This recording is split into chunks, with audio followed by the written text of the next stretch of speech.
Logging a CIP Sanitation Run in KettleiQ.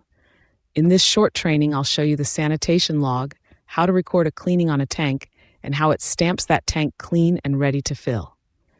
Let's take a look. You'll find this under Production Sanitation from your dashboard.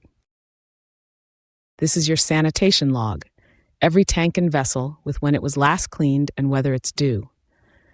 Tanks that just emptied on the cellar board show up here needing a CIP before they're used again.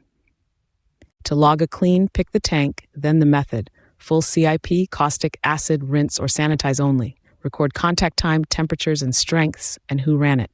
If you're doing a multi-step CIP, log each step, or just log the full cycle if that's how your team tracks it. When it's ready, you'd click Log Cleaning. Save it, and the tank's status updates to clean, with the date stamped in the CIP history. This is also the log you'd pull if a quality issue ever traces back to a tank. You can show exactly when it was last sanitized and how.